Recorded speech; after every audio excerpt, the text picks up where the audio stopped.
Director సార్కి అందరికీ నమస్కారం అండి. Just very short thing. ఈరోజు మనం అందరం ఈరోజు గ్యాదర్ అయినప్పుడు ఇంతకుముందు ఫస్ట్ విషయం చాలా చక్కగా చెప్పారు మీరు. Very strong and effective voice మీది. అండ్ చెప్తున్నప్పుడు ఒక 2-3 విషయాలు అంటే ఈరోజు సావిత్రిబాయి పూలే జయంతి అయినప్పుడు చాలా స్టేటస్లు వస్తాయి మీకు. ఇది చేశారు, ఇది సాధించారు, ఇలా చేశారు, అలాంటి వాటన్నిటిలో. సో దాంట్లో భాగంగా ఇంతకుముందు మన టీచర్ గారు చెప్పినట్టు కూడా ఒక 2-3 విషయాలు మాత్రమే చర్చించాలనుకుంటున్నాను.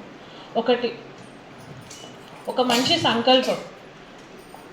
తను నమ్మిన దాన్ని ఎంత తూచా తప్పకుండా చేసింది అంటే, వెళ్తున్నప్పుడు దారిలో అది కొన్ని తరాల ముందుకి ఆలోచించినప్పుడు అందరూ మనతో సహకరించకపోవచ్చు.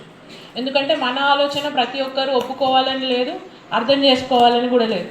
బట్ ఆ టైంలో ముందుకు వెళ్ళి ఎటువంటి ఇబ్బందులు వచ్చినా, ఎటువంటి తిట్లు లేకపోతే బురద జల్లడం ఇలాంటివన్నీ ఎంత హేళన చేసినా కూడా తను నమ్మిన దానికి కట్టుబడి తన కర్తవ్యాన్ని తను నెరవేర్చింది.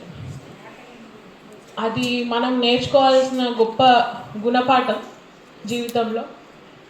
రెండో విషయం, ఒక మహిళగా మీరు సావిత్రిబాయి పూలే లేకపోతే వాళ్ళ ఫ్యామిలీ గురించి మీరు జస్ట్ కొంచెం ఆటోబయోగ్రఫీ చదివితే మీకు అర్థమవుతుంది.